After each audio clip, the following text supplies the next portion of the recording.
morning or afternoon or evening, depending on the time you are watching today's video.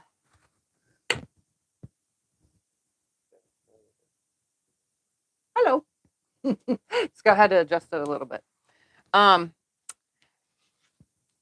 to Breakfast at Tiffany's. I'm your host, Tiffany, and we're going to have some border breakfast. Border breakfast. Ay. Do you want to use my computer to say hi? No, I got it.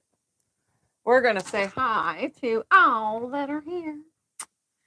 We have Pat, Christine, Cheryl, Polly, Katie, our Whitaker, Cheryl, Vicky, Joanne, JB, Betty, Carolina, Aldea, Charlotta. I think that's how it's pronounced. Karen, Joyce, Linda, Samantha, and so many more. Hello, everybody.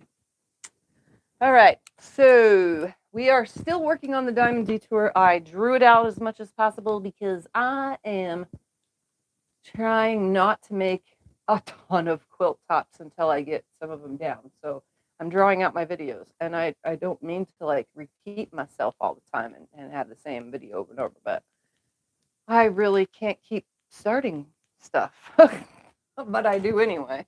So if you guys didn't know, it's the Diamond Detour. That's what it looks like. Mine is in purple and black, as you saw when I started piecing it and laying it out. Obviously, you guys don't see the color as true to what it is, but it's humongous. I can't hang it on the wall. It'll just fall right down. It's bigger than the wall. But I'll hold some of it up so that you can see the color as best as possible. See that color? So vibrant and so purple.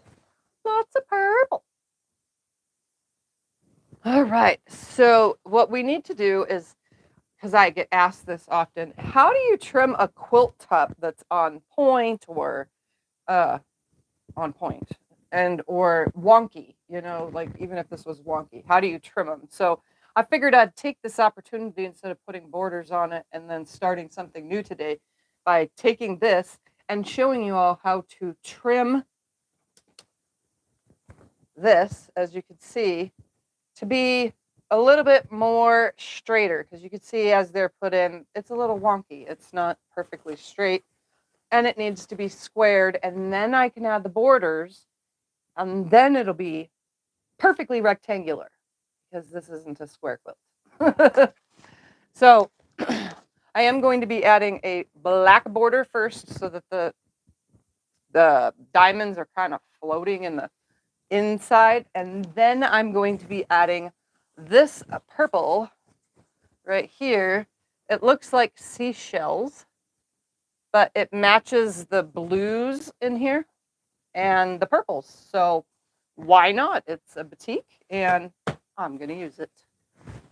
So what I'm going to do now is move that out of my way. I am going to find an end, because we're going to start with the 4 corners to trim this. And I'm going to try not to like stretch or pull on anything. We're just opening it up nicely because I had it hanging in the closet, and then laying it onto the floor as carefully as I can. And we're going to start with the 4 corners. You can see this corner really sticks out. It is out by almost 1/4 of an inch. So we're going to take the biggest square that I own, which is the Omnigrid. I think this is 15-inch. Yeah, this is a 15-inch square. And I am going to line it up right here. It's because it's black, I can't tell, but I'm going to line this up 1/4 inch away from the points. And when I say points, this point's right here on the side. I'm going to line 1/4 inch away from that. And this point up here at the top, I'm going to line 1/4 inch from that. Some of them won't be 1/4 of an inch because not all piecing is perfect, and neither is mine. So we're going to line this up 1/4 inch away and 1/4 inch away right here, 1/4 inch away right here, 1/4 inch away right here, and I'm not even close to that one yet. So Any of them, they sell the rulers. All right. I'm going to realign this 1/4 inch. Just having it hang off the 1/4 table inch. stretch it. It doesn't really, because I'm not, it's kind of big, so it's not really pulling on it. I'm going to start by trimming this side right here, keeping the ruler right here, and trim that side. And now they're just hanging off, you can see. So now we're going to find another corner, very carefully like, right here. I'm going to do all 4 corners first. This is pretty much how you would square a finished quilt too if you want to do the 2 ruler thing. I just do the 1 ruler thing, but nobody says you have to do 2 rulers or just 1. All right. Huh? No, I will in a minute. 1/4 inch here, 1/4 inch here, 1/4 inch there. And I'm coming up on a 1/4 towards here. I want to make sure that my next one will be there. So I'm going to trim that and trim that. And I'm just going to leave them hanging off there. Then we're going to carefully find another corner. It's nice to have a big desk to do this, but if you have a small desk, it's still possible. All right, another corner to work on. We're going to make sure that it's nice and straight. I'm going to line this up. 1/4 from this tip, 1/4 from that tip. It's almost to a 1/4 on that one. 1/4 there and 1/4 there. Look at the wonkiness on this one. So that one was way off. And this happens with on-point quilts. If you would have attached a border, you would have a wonky quilt, and you'd probably have waving in your borders. All right, one final corner. Lay ruler down. And 1/4, 1/4, almost to a 1/4 there. Slide it down. 1/4. All right, it's on the 1/4 inch. And this one was wonky on the top end up here. So I'm going to leave those hang. Now I'm going to slide this here, and now I'm going to line up all these corners. Look what is sticking. Scotty cleaned it for me, but it didn't want to stick at first. But it's kind of sticking now. That's because your genius husband didn't put it on right at first. Yeah, my genius husband didn't put it on right. He didn't know you had to lift the little tabs. All right.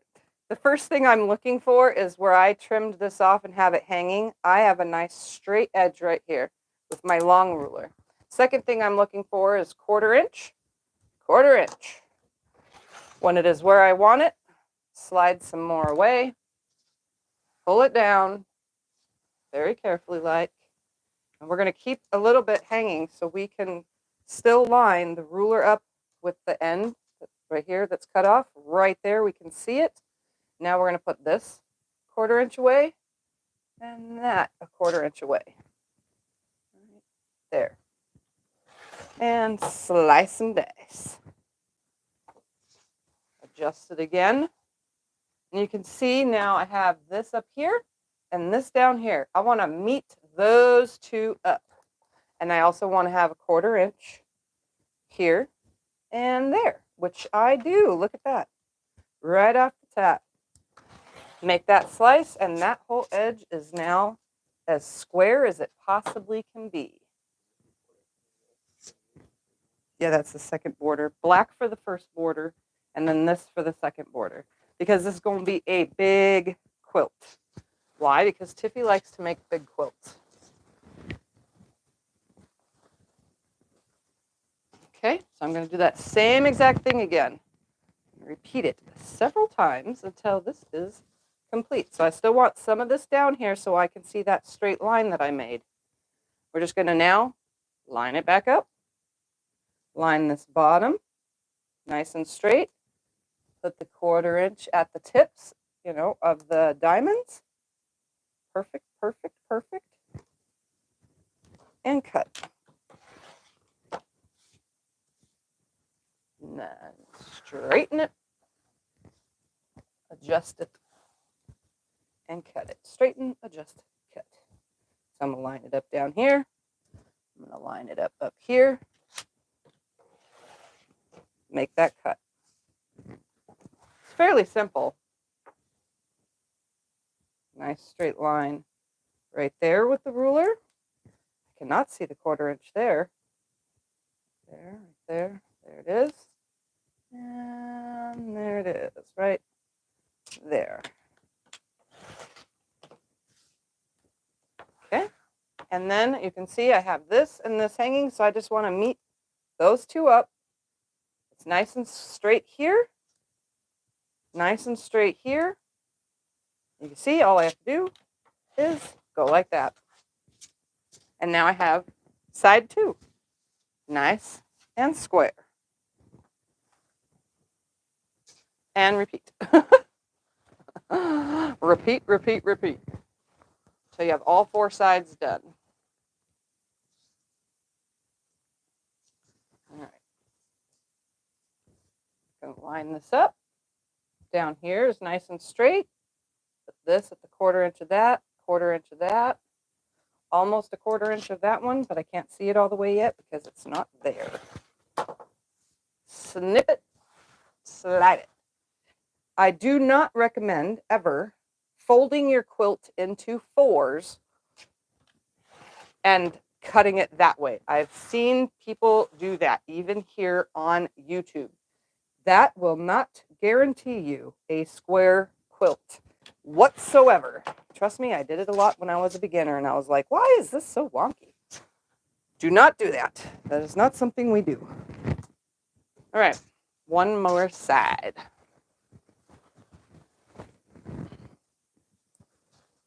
Very carefully, like. All right. Ooh, I have a thread right here. It's like super long. I must have ran out of bobbin and then put a new one in, and it had a long thread hanging from it. All right. I don't have a tail hanging on this side, so we're just going to line it up right here. 1/4 inch on that one, and that one. Make the cut.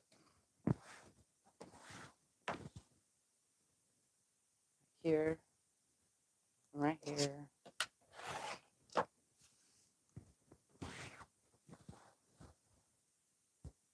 Lining this up. There. I see a 1/4 there.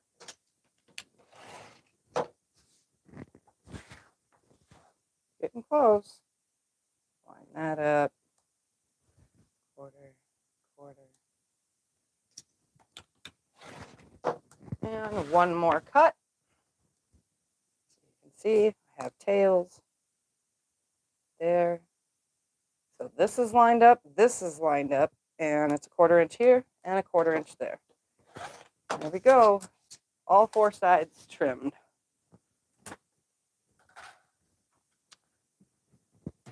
Now, we're going to do something Tiffy does not ever do. We are going to measure this wonderful quilt top, and then we're going to add our borders to the specific size that the measurements say. I don't do that usually, but we're going to do it today. So I always add the sides first. So we're going to measure the sides.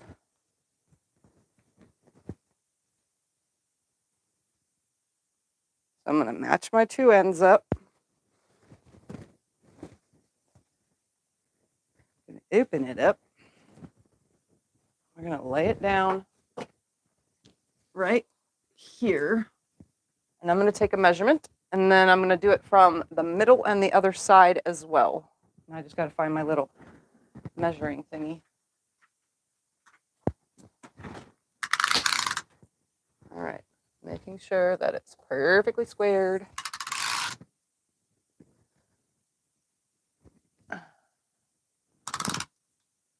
And fold. What is 49 3/4 times 2. I gotta use the I got it. calculator for the 3/4 part. 49.75 times 2 is 99.5. This is going to be a giant quilt. 99.5. I'm on the right. 99.5 inches. 99.5. And then we're going to see what this middle is. So we're going to keep that lined up. We're going to go towards the middle now.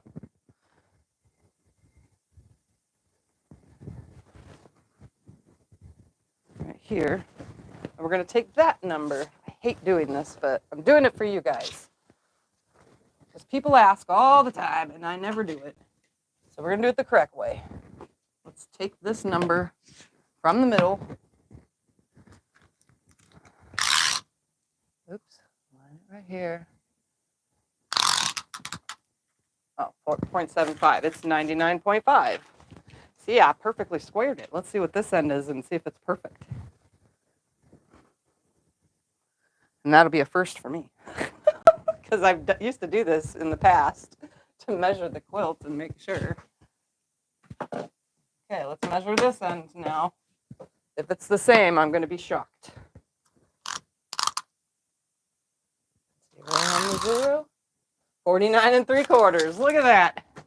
I did good. So we're going to do 99.5 for that long side. So what we're going to do is take my first border and we're going to piece 3 of these together. 1, 2, 3. And then we're going to piece 3 more together because we're going to make it 99.5. 2 of them at 99.5. All right. Maybe I should cut the whatchamacallit off first, though. The selvage. I don't piece my selvages. I'm very particular about that, actually, which is odd, but I am. I just don't want to piece them and then cut it. I'd rather cut them than piece. All right, there's those 3. We're going to take 3 more.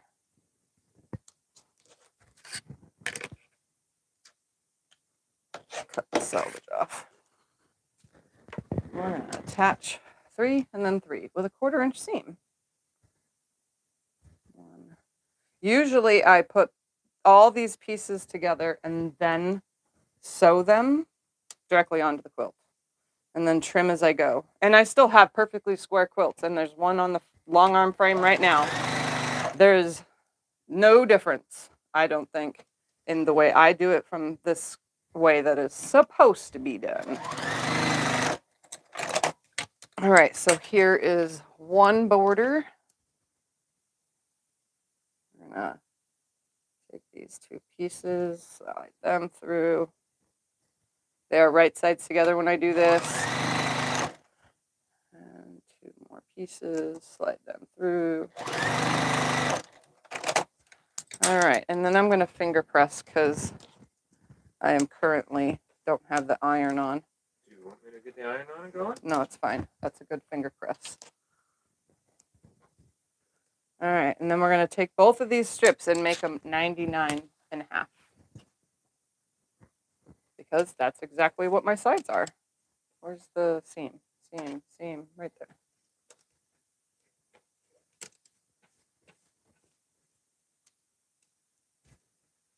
All right. Let's take this one.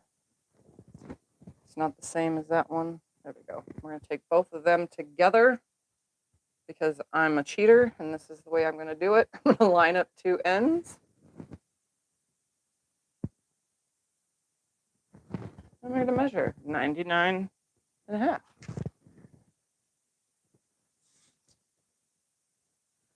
it up.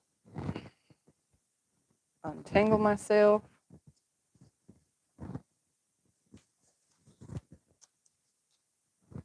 Sorry, I'm just trying to line them up first.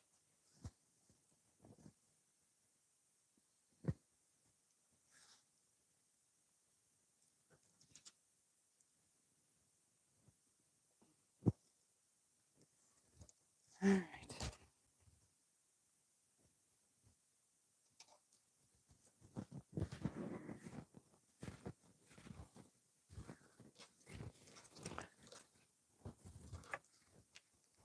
That end is still perfect.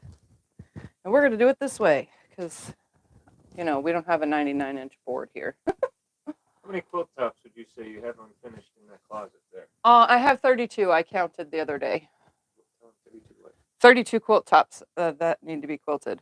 Okay, because the lady asked if anyone else makes the tops and never completes them. So there you go. You got 32 of them. 36. Yes, I'm doing this. The way I'm doing this is not probably the correct way, but this is 72, right at my thumbnail. I use my nails to gauge here. 72, right there on the line. So that's 82, 92, 99 and a half.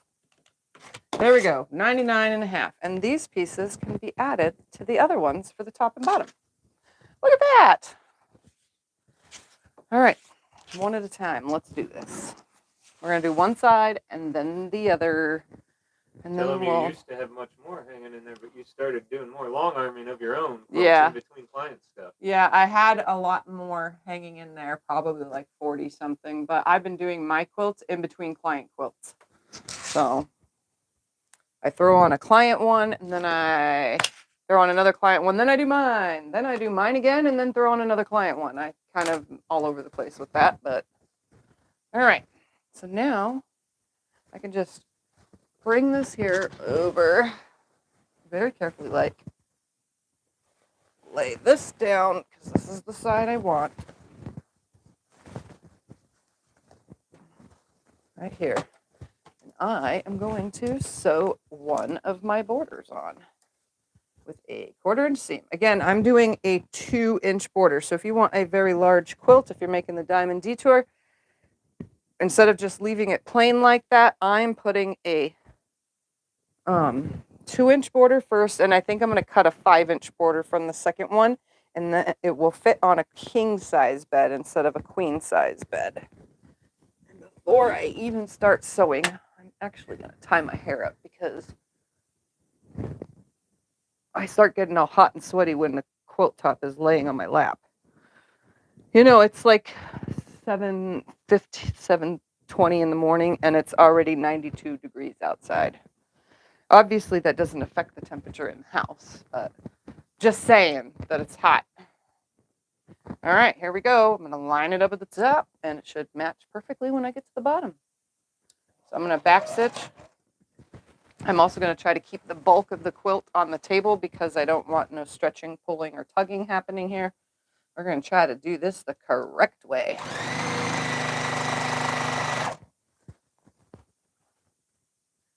Just line it up and sew it on. Should be exact. You're supposed to pin it, but obviously this is a very large quilt, so pinning would take too long. And I'm not trying to take 5 years to piece this quilt set. Just kidding. It doesn't take that long to pin, but for me it does. It should be the exact size, so there's no point in pinning on it, honestly.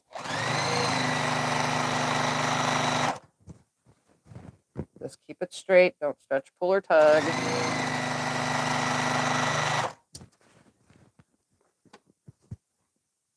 Takes a minute to sew on a border this long, but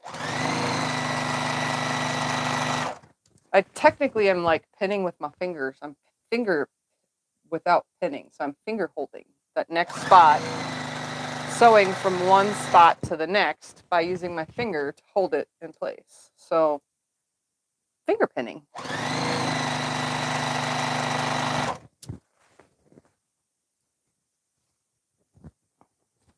Getting close.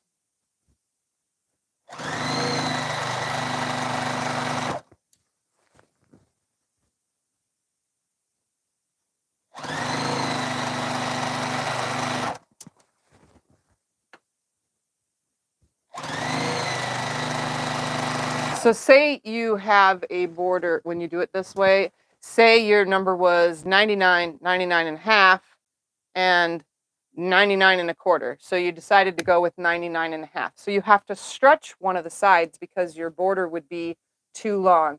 Always hold the top one straight, matching it with your end. But the quilt top, on the other hand, allow the machine to suck that in more because what is it called? The feed dogs suck in fabric faster than the top is being pulled in reality. So I would suggest, say, matching your end here and it had that much slack, pull on the quilt top a little bit and allow the feed dogs to suck that in. That way it matches up. That's what you would do if it was not the correct size.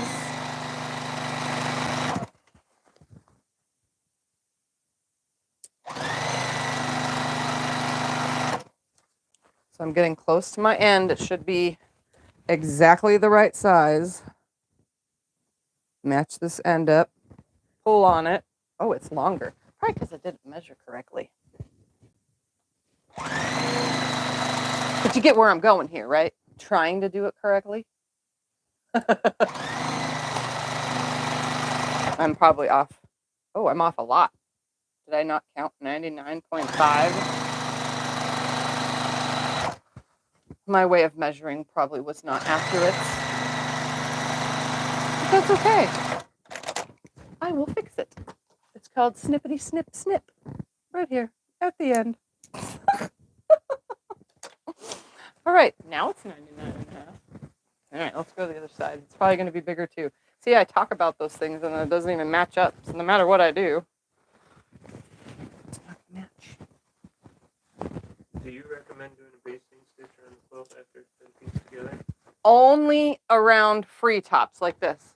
Because these seams are now open and I did snip. So if I was to yank on this, I could probably pull my seams apart. So especially if you're going to send it to a long arm quilter or load it on your own long arm, I would do a stitch. Other people call it victory lap. Some people call stay stitch. All the way around the perimeter of the thing. Long armors do appreciate that when you have a bunch of open seams on the edge. Because I can't tell you how many times I've had to glue seams because they end up coming open on client quilts. And it's nothing against you guys' piecing or anybody's piecing. Just a stay stitch helps. All right, let's make sure that this is right sides. Oh, come on. Lay nice. Yeah, this side's not going to match up either. Well, my way of measuring is not good. But hey, you guys get the point of what I'm trying to do with accuracy here. It's not going to matter, though, because guess what? It still lays flat for me. We'll try it again on the width, though, and see if I can cut it accurately.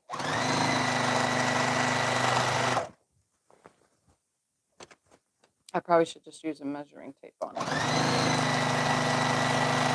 And go to 99 or whatever that one is going to be. There's my hair. Everybody that buys one of my quilts or gets one of my quilts has my DNA all over it, I swear. If you guys wanted to clone me, you could. They wanted to frame you for murder.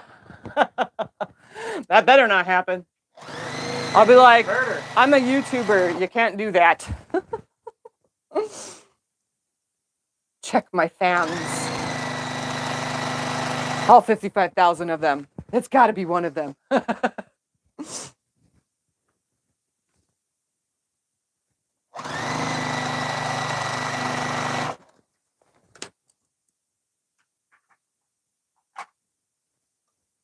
Guys, guess what I'm going to do today? I am going to the eye doctor because I'm starting to think it's just an MS flare that's doing this, and it's optic neuritis, which is part of what happens when you have MS.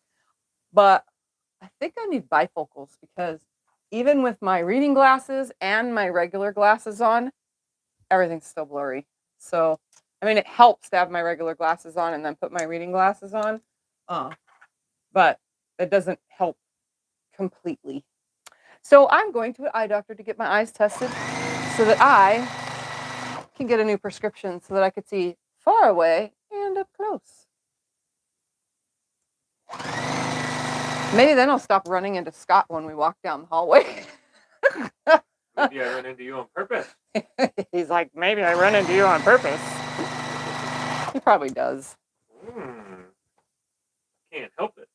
I usually blame it on when you go outside and then you come back in and we keep our house dark because it's hot outside, so it's better to keep it dark. We can't see crud when we go outside to inside. Like, it takes a minute for your eyes to adjust. So that's when we crash into things and each other. More than a minute. Well, it takes more than a minute, yeah, because we keep our house dark. Like, we have blackout curtains on all the windows, plus a quilt is in front of most of the windows. And then, like, the living room has got regular blinds and black curtains. So, and then gray curtains on the sliding glass door. We literally have a really dark house. And when people come over, or clients and stuff, we have to turn on lights so they can even see. Because it's dark. We're used to it. They are not. But yeah, so today I'm going to go get my eyes checked. Hopefully I can just blame it on an MS flare, but we'll see. I might be just getting older and need vision changed. Yep, this one's hanging over the same amount as the other, so I just didn't measure correctly. Literally. We're going to see right now. I'm going to pull that other piece up and see if they're exactly the same. Because I just didn't measure right. My way of measuring is not exact. All right, snippety snippety. Oops, that way. Yep, they're exactly the same size. So I should just not measure with my fingernails no more. That's wonderful for when I do yardage, because I always have like 2 or 3 inches left. All right, iron on, please. We're gonna press this real quickly, like, huh?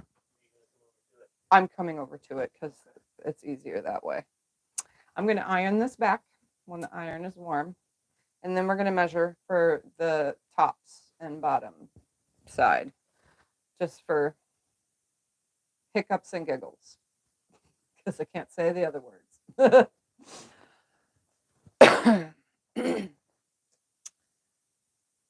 But I have a feeling I won't be able to get that number off of a 36-inch cutting mat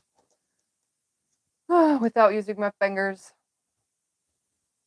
My table is 72 inches, so even if I did measure on the long wise, it's still not long enough to get a full accurate measurement. Fold it in half I could, and then just cut on that side using this as somewhat of a guide. I don't know.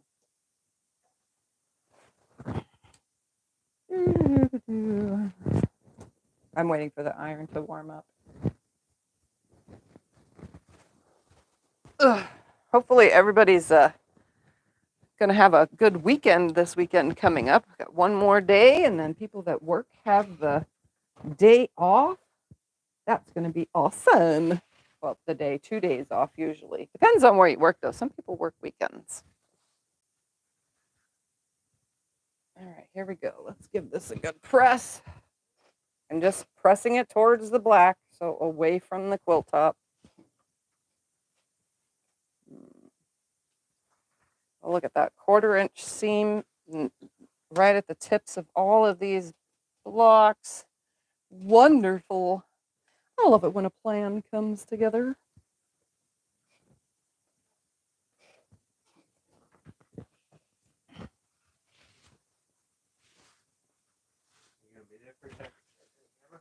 Oh, yeah. Scott's turning the camera for you guys.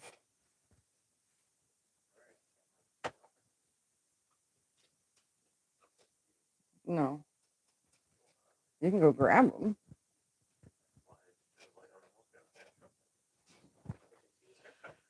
All right. Hey, be careful, you have the cord on the iron. Oh. When you turn it around like that. All right, turn it around to the opposite side and press that back. If I can find that opposite side, there it is. This is the cool part about having a long ironing board. But you don't have more room in the room. I know. I don't have the space in here though for a giant quilt or, you know, a giant ironing board. Wouldn't that be nice to have like a 100-inch ironing board? I mean, you can do anything on that. And walk around it. I mean, you could walk around it and everything. Yeah. I need the living room to be my space, and then I can just make a huge ironing board. And my hair literally is sewn into that seam. It's not coming out. I just yanked on it and took forever, and I heard it snap like it does when you pull a hair off your head. It's stuck in there. No.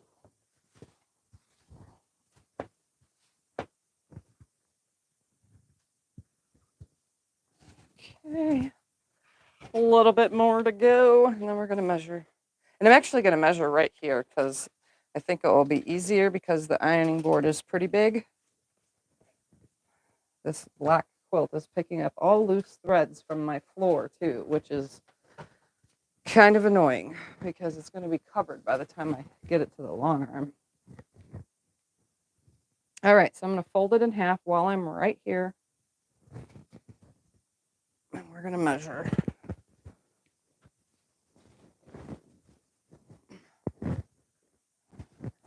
Just for whatever. Come on.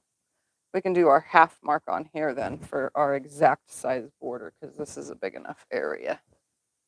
All right, here we go. That's exactly in half. Oh, that's right behind me. Keep that on the fold. Come over here, 43.5. Let's line up the middle. That fall. Come down.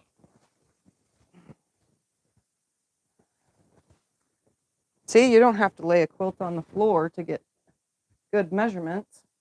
Just line up the ends. Fold it exactly in half. Measure again. Come on. Turn so I can see. 43.25. So that wasn't exactly perfect. Let's do the last final end.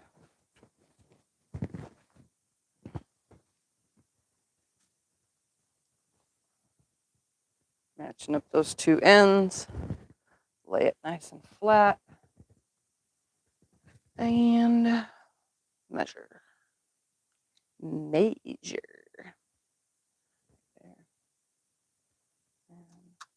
43.5. So we're going to go with 43.5. Because that is what it is. So I'm going to sew those pieces together real quick. And we're going to cut the 43.5 from the ironing board. So I'm going to sew. Yeah. Okay, I have those left over. So I have 1, 2, 3, 4. I cut 9 strips or 10. No, I cut 10. I sewed 6, 7, 8, 9, 10. I cut 11 strips. Only because it was the leftover from the yardage from making the top in the first place. So I'm going to go ahead and cut the selvages off these two.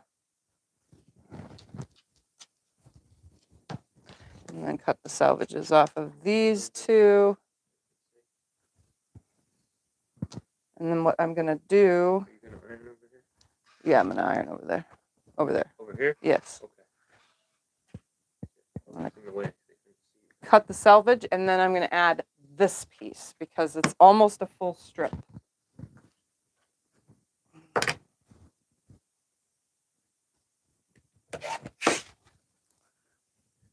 Okay, so I'm going to sew these two together and then add one of those, and then sew the other two together and add one.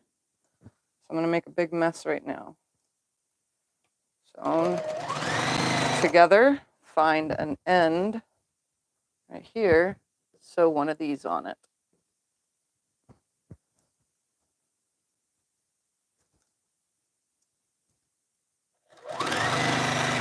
All right, then I'm going to sew these two together.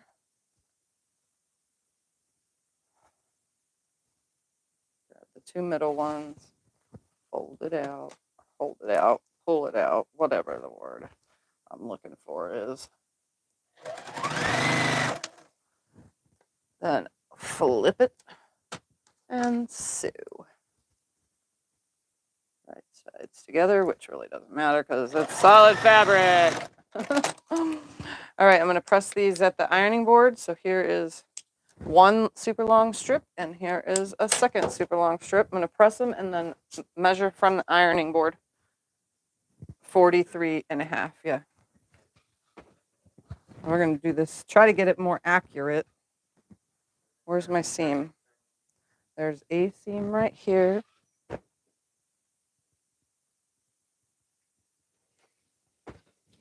And a seam right here.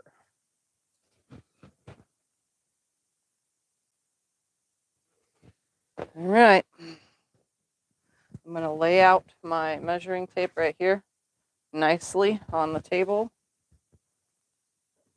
Pull it out a little bit more. There we go. Tangle right there. Untangle, please. So that it stays nicely. We're going to fold this in half. I'm going to meet the ends up, and I'm going to do this the correct way. Well, as correct as I could possibly get it. We're going to come to 43. Did I say 43? Yeah, 43.5. I'm going to put that folded end over here, the far side that you can't see. I'm going to come over here to 43, and I'm going to grab my scissors. I'm going to put it down on this half mark right here and cut.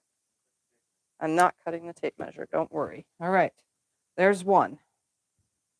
And then I have that much left. All right.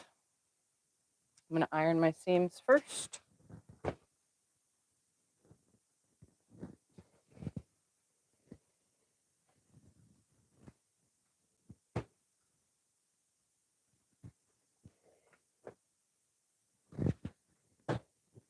All right, fold it in half.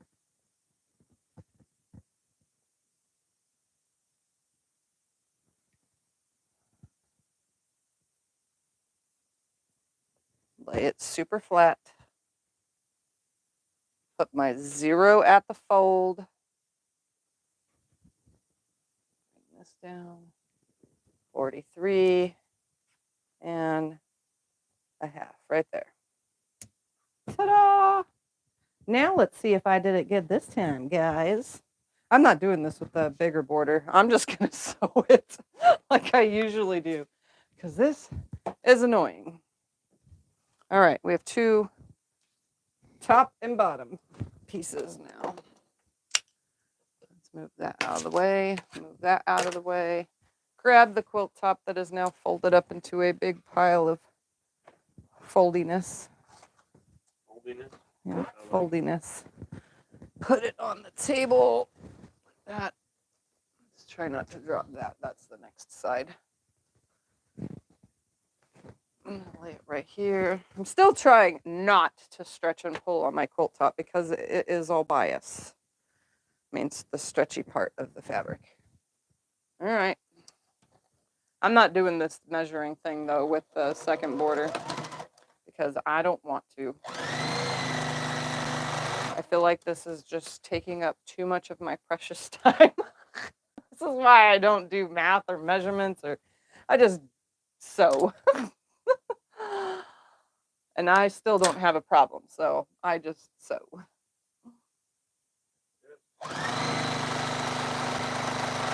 This better come out correctly, because if not, then I'm never doing that whole measuring properly thing again.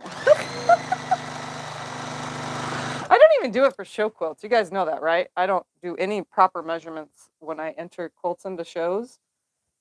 How are they going to know I quilted it? It's got batting in it. I mean, how are they going to know it was perfect, exact?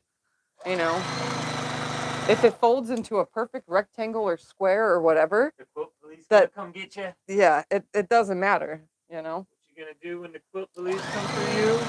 Yeah.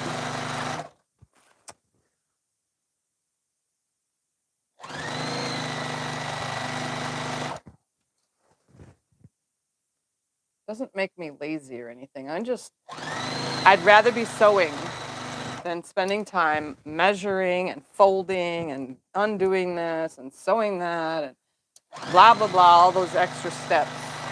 Just sew them together and add it on. Get her done. Yeah.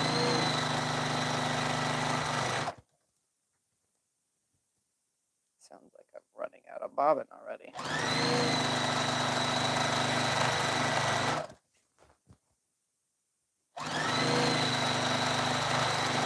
All right, let's see. Let's match this end up. Will it work?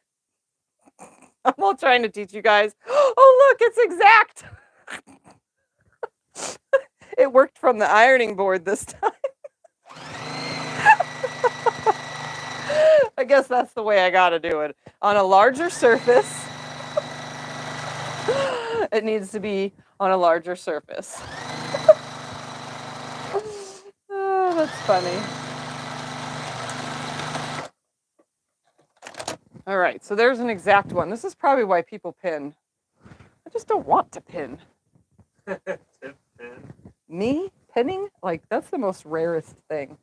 I mean, I do throw pins and things every now and then, but you do you, boo. I said that the other day on Becca's Live. I was like, you do you, boo. You should do your own thing, how you like to do it. I prefer to go against the rules and commit all sorts of fraudulent stuff while making a quilt. The quilt police is after you. What you gonna do? What you gonna do? Let's see if this one lines up. If it does, I'll be amazed. Yeah, I definitely shouldn't have cut the other two sides the way I did. Don't do that. That's probably the wrong way to do things. I do it when I measure out yardage, so I mean, I thought it would work.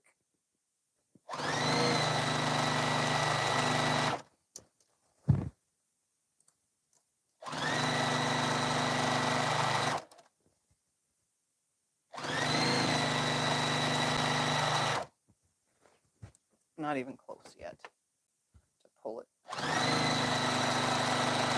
and measure. I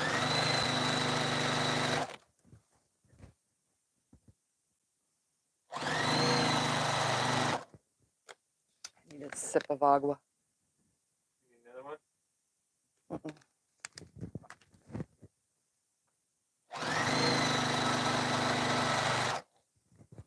Nope, no. Look at this one, too short. Ah. How did that happen? Like, seriously. Do it your way from now on. I always tell you that. Do it your Yeah, way. I'm doing my way from totally now on. See, and look, all these are the same exact size, too. How is that possible? Look at that. Oh, no, they're not.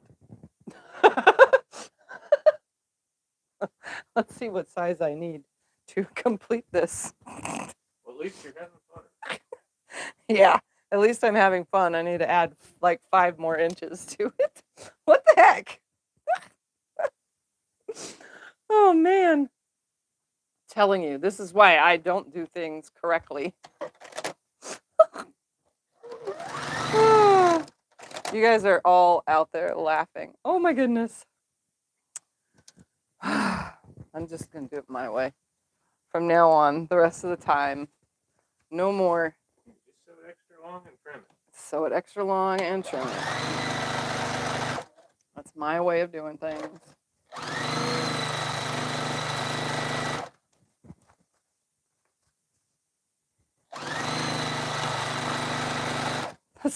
I can't believe it.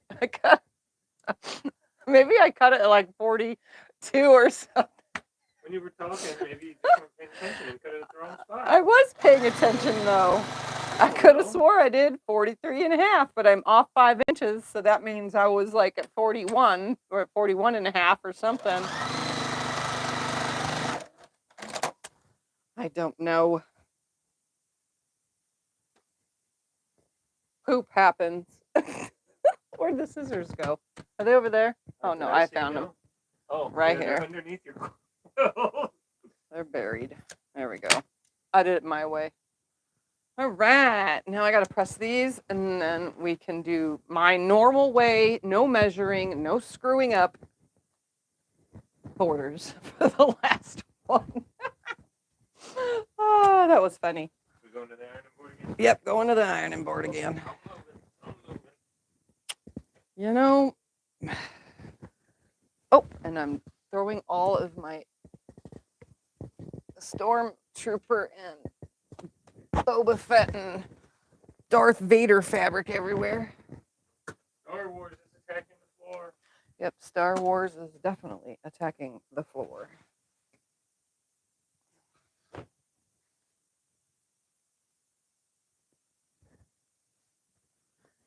All right.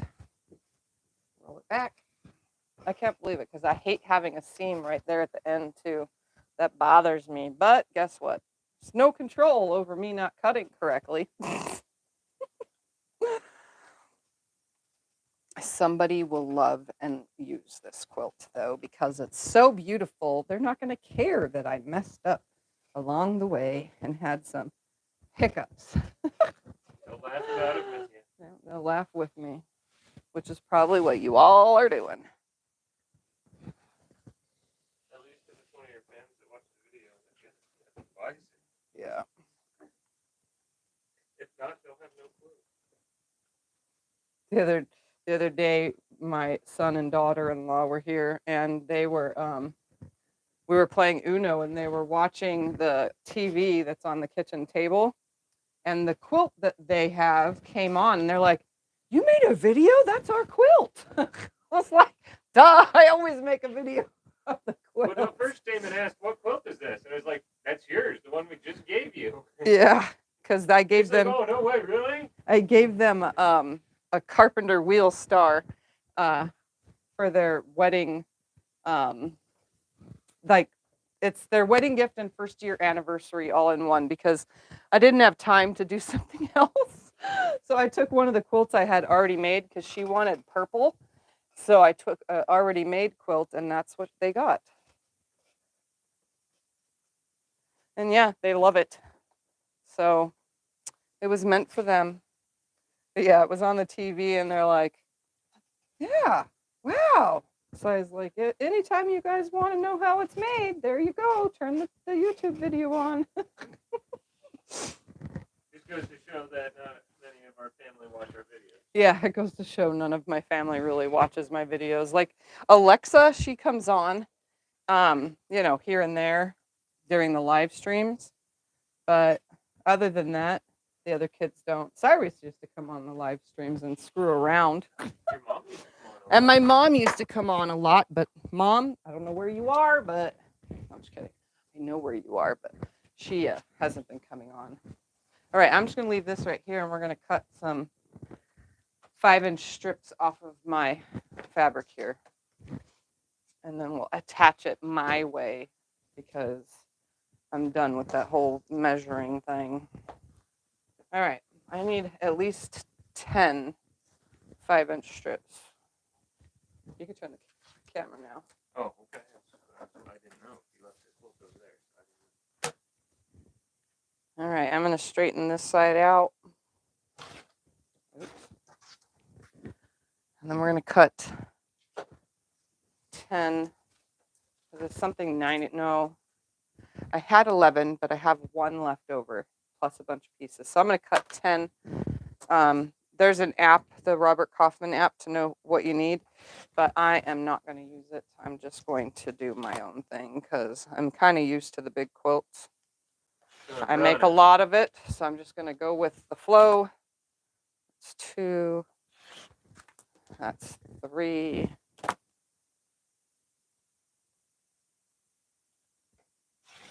4. I poop. The ruler shifted. Oh, that's good enough. 5.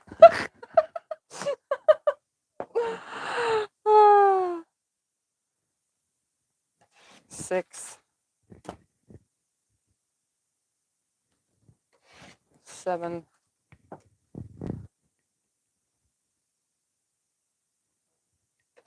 8. Are you showing what's on these? Yeah, it's shells. But they look like butterflies. But they look like butterfly wings, just the way the shells are. I forgot what number because you started talking. Oh, sorry. You want me to count? 1, 2, 3, 4, 5, 6, 7, 8. I need 2 more. 9. 1 more. And 10. And look, I still have a little bit more than half a yard.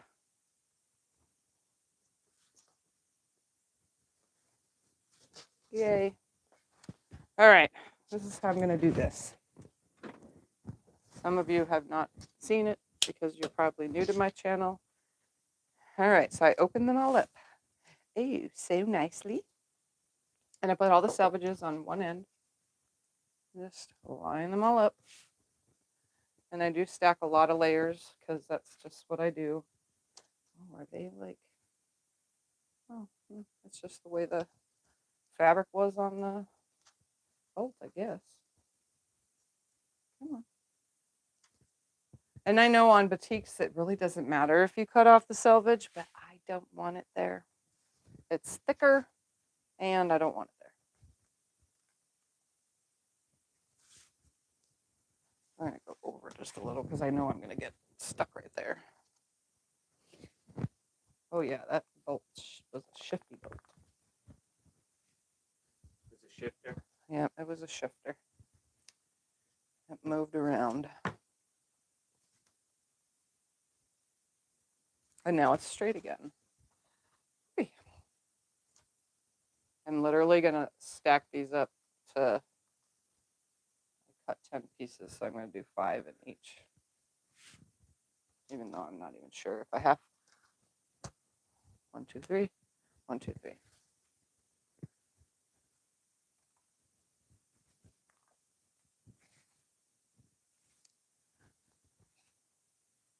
Four.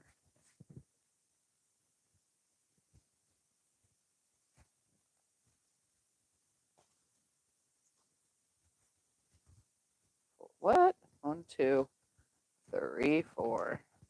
1, 2, 3, 4, 5. Oh, okay. I was like, I know I cut 10. I counted twice. All right. With your 45mm blade, you can cut 10 layers of batiks easily. Just gonna line it up. Cut all the selvages off at once. And then stack all of them together. This is the magic part. You take that bottom piece right here and you toss it out of the way. Every 2 pieces is now going to line up right sides together.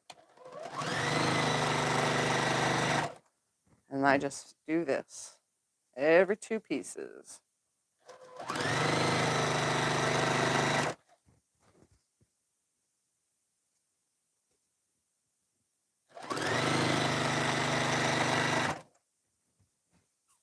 I just sew them through. I prefer to do this.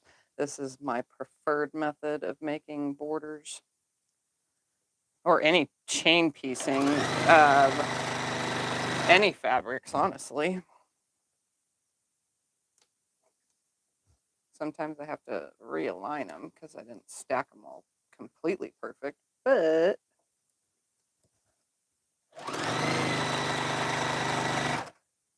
it's less of a hassle than trying to measure stuff out. All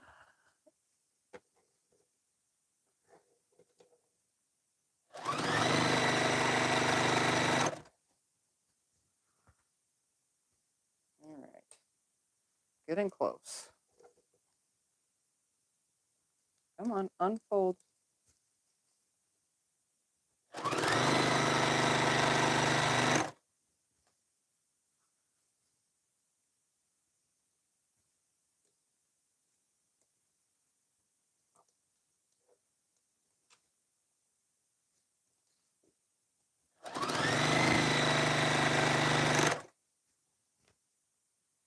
And 2 more, and you'll have 1 piece left over. That's the top, but this whole entire thing will be right sides together. So when I open it up, be one long, continuous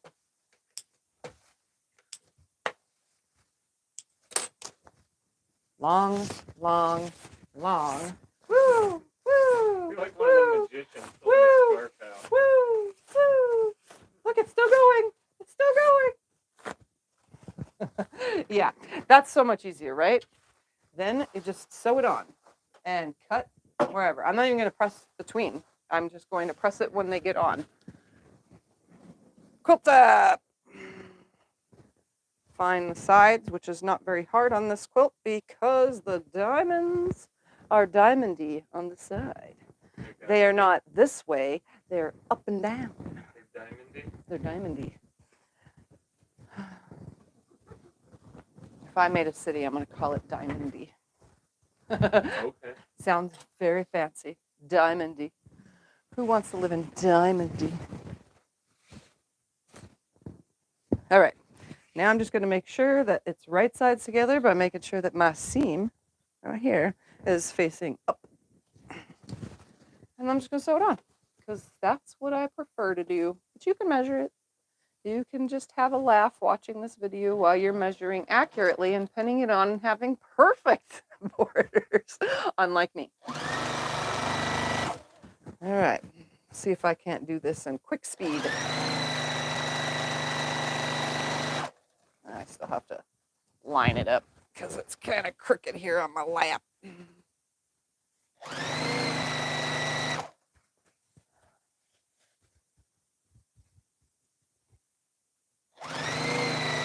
So this quilt should be like 110, 11. It should be 111 by 94. Should be 94 or 95-ish probably by, hold on, I gotta think about this. 110 or 11, something like that. So that will fit on a king size bed.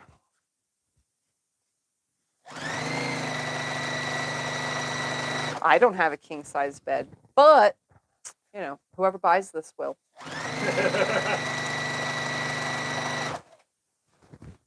Maybe they wanted to hang over on their queen size. Maybe you wanted to hang over on a queen. I mean, you know. Are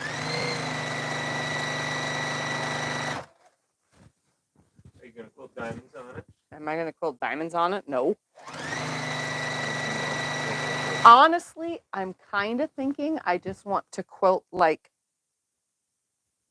I don't want to do custom, but I do. I kind of want to do like a feather thing right here in all the black areas with like a purple thread and then just stitch lines or something in the diamonds. Wouldn't that be cool? But that would be a lot of time spent on this quilt. Would it work on a California king? Yeah, because Cal Kings are, hold on, I got to think about this one. We need my cheat sheet. 72 by 84 is a Cal King. So heck yeah, this will fit on a Cal King.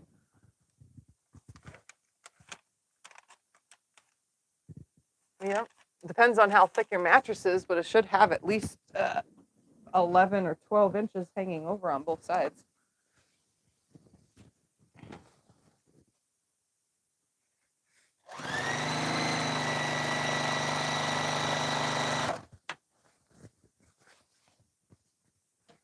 Come on.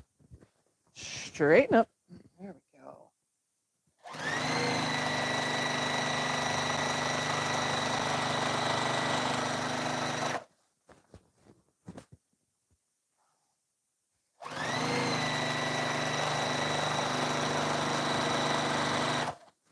All right, so when I get this edge of the black part of the quilt top onto my extension table, I just fold this up onto itself, lining up the edges like this.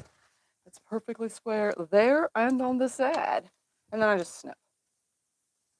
This is the accurate way for me. stitch. Take the whole thing, flip it to the other side, put that on the table, find an end. Then I take and do the same exact thing. Oops, yeah, I grabbed the other end. I like to do that whole other end thing. I just gotta find it. That way it's equal amounts on all four sides and I don't end up with a seam exactly at the end. I don't like that. It happens all the time, but I definitely don't like that. I don't know why. It just irks me. I guess that's one of my quilting things that I don't like, is the seam right before the edge of another border. I don't know why. It's just, I've had a few times where I literally was 1 inch too short and had to add a seam, and then it's literally like right there, and here's the other seam right there. I'm like, oh.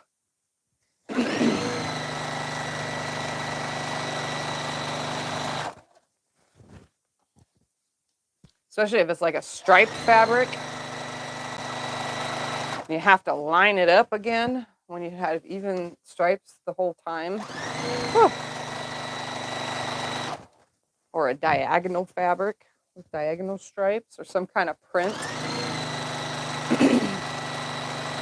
That's a big print. Like this one's a busy print, but what if you had like a face or something landing at the end and then you're 2 inches too short and have to add 2 inches to it? You'd have to cut a piece of fabric that has that rest of that face and then match it up, because this thing is so big I'm rolling over it with my wheels.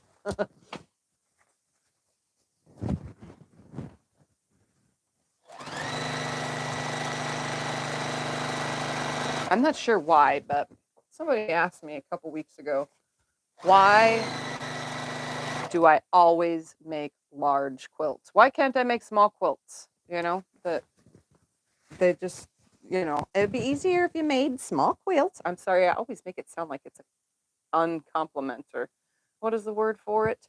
I always make it sound like a rude statement, but it really wasn't. She was just commenting that she wondered why, because she would like to make some of the patterns I make, but I always make them too big. And she doesn't have the space for something like that. But she loves what I do and will obviously keep watching no matter what size, but I don't know why I always make big quilts. I do not have a big bed, but I also plan for people to purchase my quilts. And according to recent studies that I have read about, most Americans have a king-size bed. So it's very common because a lot of Americans are taller than they used to be. So they all need king-size beds because the husband's feet hang off queens. And that's what it said in the article that I read. So I'm just going by popular demand of large quilts for big beds. All right.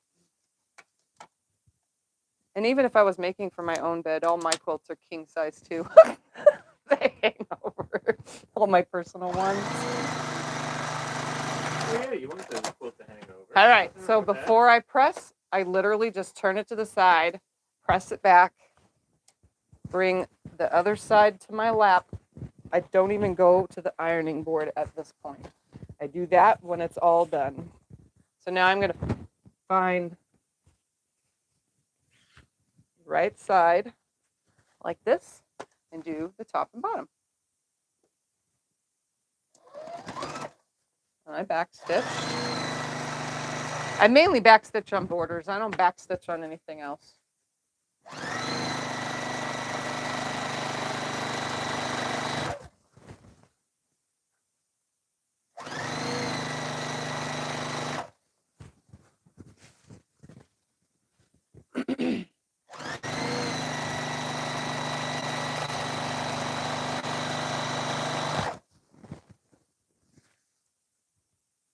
Probably should have chose a different border fabric because I'm starting to notice that it really, I don't know, maybe it will look good.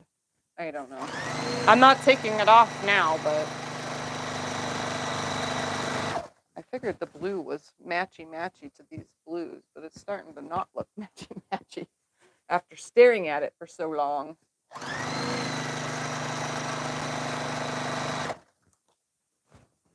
But I figured a dark purple would not look good as a border because it's next to black, and there's already dark purple next to black in this quilt.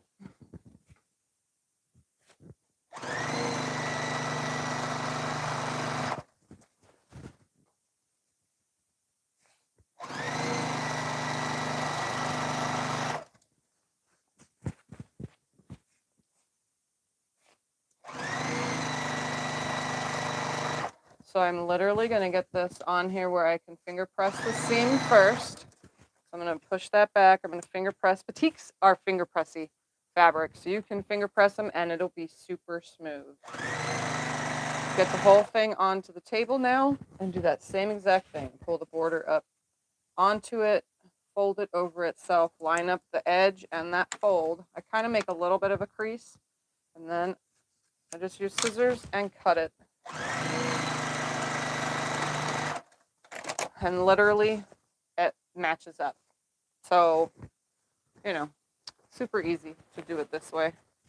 Now I just got to find the other side. Put that on my lap, and then I always go to the opposite side again so that I have equal parts, because I know that a seam did not land at the edge. That's how I control that situation. Right? Finger press. How many color catchers would you use in washing this? I probably wouldn't use any color catchers in washing this one because it's black. And what is it going to bleed onto? Dark purple? The light ones maybe. So maybe 2 color catchers.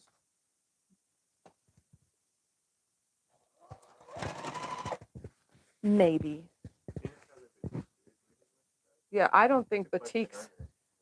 Scott just asked if batiks, because they're batiks, do they bleed as much? We've washed plenty of batik quilts and they've never bled. So, I mean, the only thing is this lighter color.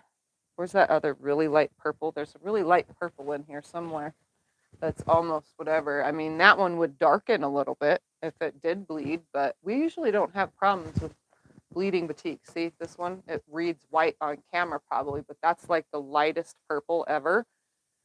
So maybe bleeding onto it, if it did bleed, would be good because it will darken it a little bit to kind of go with the rest of everything. I probably should have pulled that color, honestly, out of this quilt because it was really light. But I didn't. I left it. And I like it.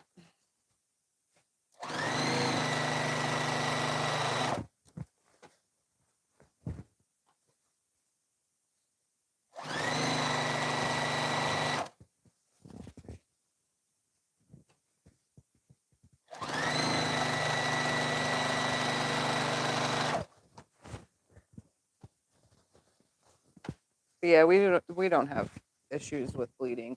We do have a not a front loader, a top loader with an agitator. I don't know. I've heard more people have bleeding problems with any fabrics, just fresh clothing with the front loaders. I've heard that. Because they don't put as much, front loaders don't fill the bucket up. They just put a little bit of water in and then it does its thing and then, rinses it and everything, but it doesn't actually fill the bucket up like a regular one does. So the less you still can, and my mom, when I used her washer and dryer, it was proof. Some of it does not even get wet because I pulled it out and it was still dry in some spots. So if you were to have bleeding, it would be from less water probably.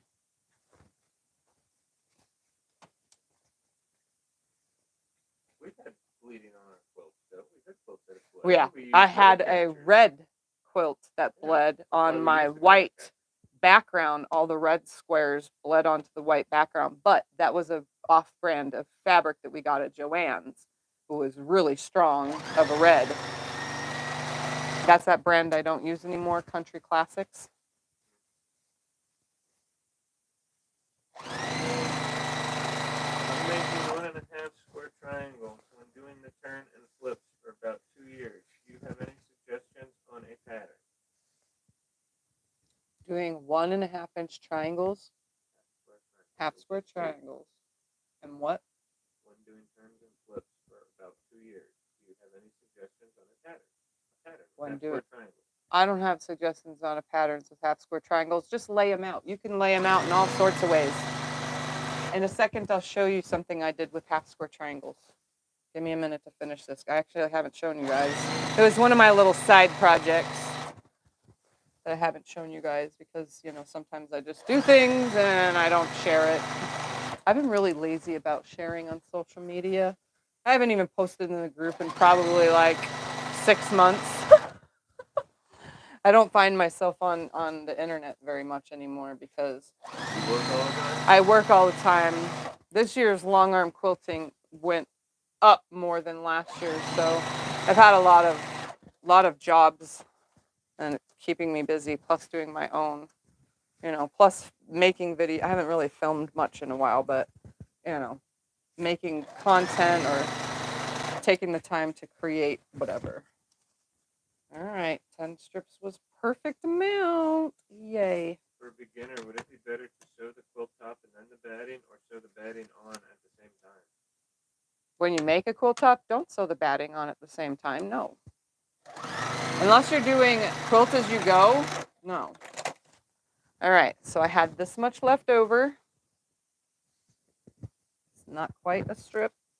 Now I just need to press this, but before I do, let me show you what I did with half square triangles and what you can do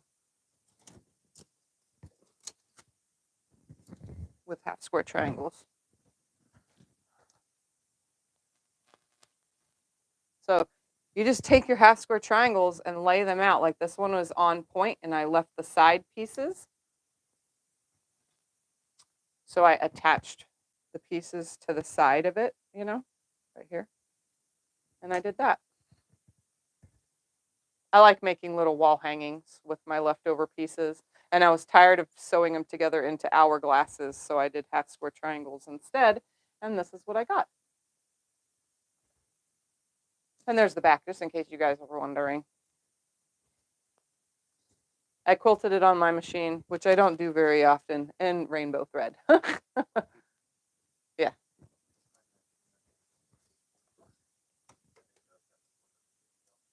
No, it's one of my personals.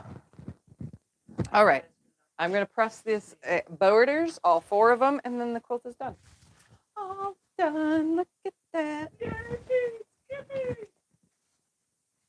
thought it was done last week. I didn't even know we were adding borders. Yeah, no, I needed But to it add looks amazing borders. with them. I love that border. Okay, let's fold that. Do you need me to move the chair? No, it'll be fine. All right, I'm just going to use my finger to fold that back.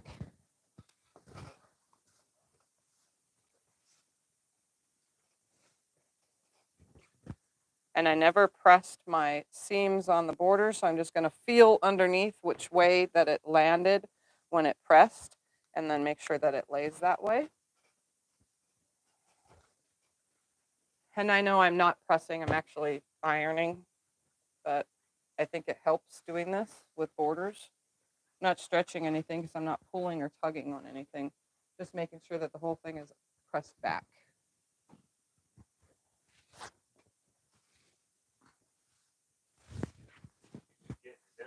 Yeah, so I'm gonna feel which way the seam ended up. Push that back.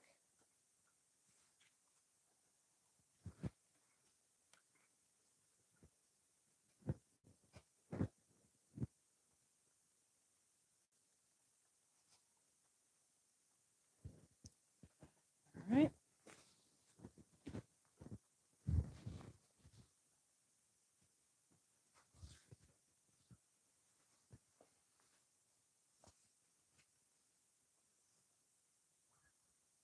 There.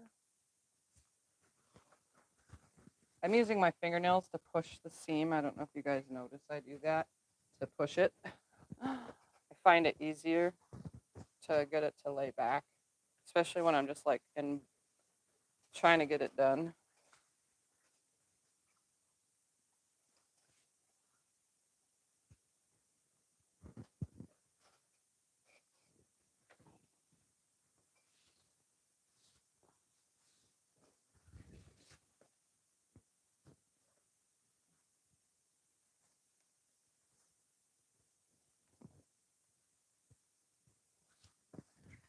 is a beautiful quilt.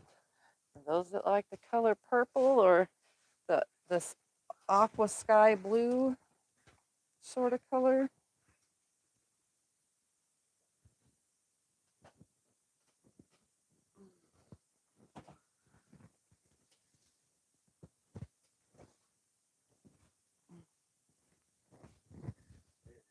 No, I'm just knocking things down. I'm kind of in a tight spot right here where the iron is, where the ironing board is. I actually used to take my quilt tops out to the living room and the ironing board out to the living room, but I haven't folded the ironing board down in years. It's just been sitting right here since the termite thing in the room got moved. The ironing board has been up this whole time. Yeah, yeah. And since I don't press quilt backs anymore on the ironing board, I actually press them on the long arm. I load the quilt and iron while on the long arm.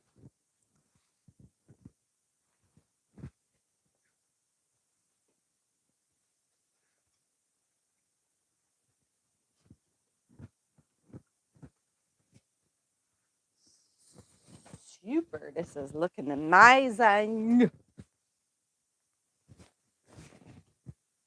think this is the last side. Hopefully.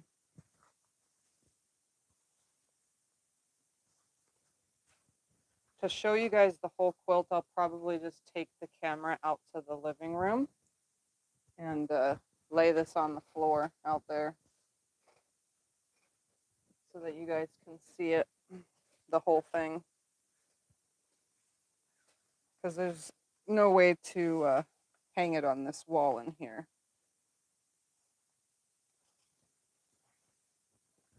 It will be covered in little white threads all over the place, though, because it's picking up all the thread on the floor, even though Scott just vacuumed my room. You're working here every day. I vacuum it on Saturday, and on Sunday, it's covered with thread again. Or especially Sunday night, because it's so Sunday. Yeah. Maybe I should vacuum days on Monday. You probably should vacuum on Mondays. Maybe it would be easier. All right, the whole thing is pressed. Let's go out to unplug the iron. Let's go out to the living room and lay it out. Yeah. Well, you can carry it out there. I'm going to carry this out there and turn lights on. All right, let's take this whole thing out there. Why don't you sew two borders together and then put them on the quilt? What do you mean, sew two borders together and then put them on the quilt? Instead of putting the borders on the quilt one at a time, why don't you do the borders together, I guess, is what they're saying. You can stop it right there.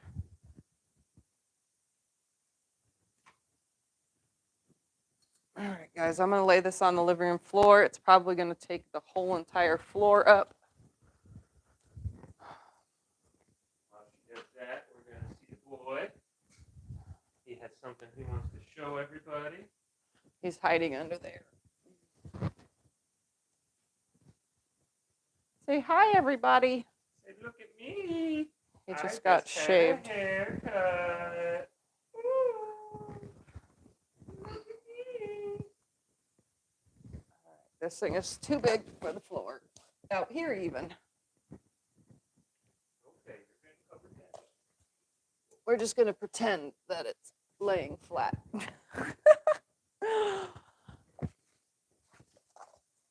Right there. Sort of. I'll get it. I'm right here.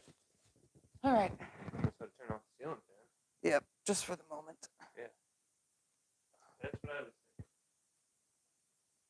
The ceiling fan definitely creates a suction right here. Oh, There we go. Ta-da. All right, here's the quilt.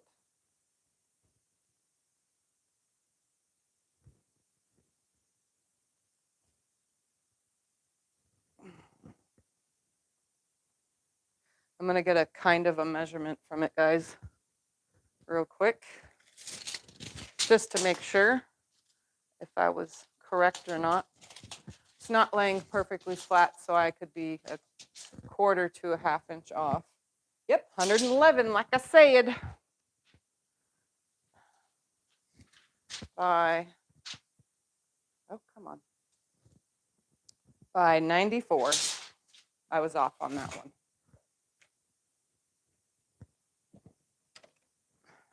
I don't think you can put, what do you mean 2 borders?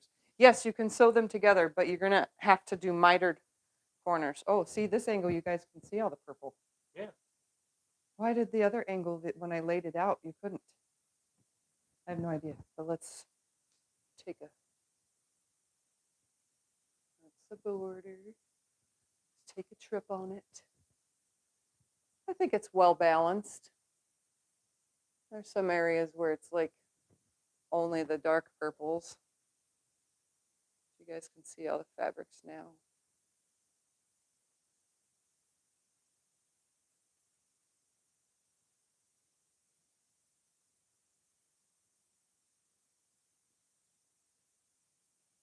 I was kind of thinking like a feather thing and all the black, like I said, but that's a lot of extra work. I'm not 100% sure I want to do that. I might just go with an all over design. But I have something on the long arm, so I cannot do it. You guys might remember that because that's from a Breakfast at Tiffany's episodes. All right, look at that. Yeah, I'll have that done today. Oh, you guys probably wanted to know what I was quilting on it. I'm doing squares. So many people asked while I was piecing this on those episodes, but I decided to just go with squares. They're all different sizes, squares and rectangles, because this is a garden path is the name of it. So I just decided to go with squares and rectangles.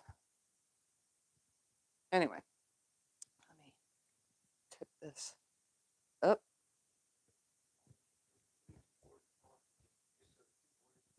Yes, you can sew the 2 borders together and then put them on. But at the end, you will have to miter the corner because then it'll have a black piece running through here. Yeah, no, if you sew 2 borders together, the whole thing, you know, 2 borders together all the way down. When you get to your corner, you're going to have a black stripe running the rest of the way. Think about it. So instead, you have to do a mitered border where they come together on the 45, which I have videos that show how to do that. Yep. Anyways. All right, guys, this is all I got. I'm done. It's done. So thank y'all for watching. I'm going to get going because I have things to do today, like go to the eye doctor and see about my, and finish this quilt because I have to get that done. I don't have to, but I have to because I need to load my 32 other quilts, 33 other quilts. Anyways, bye everybody. Have a wonderful day and rest of your week. See you on Sunday. Oh yeah, that's right. Bye.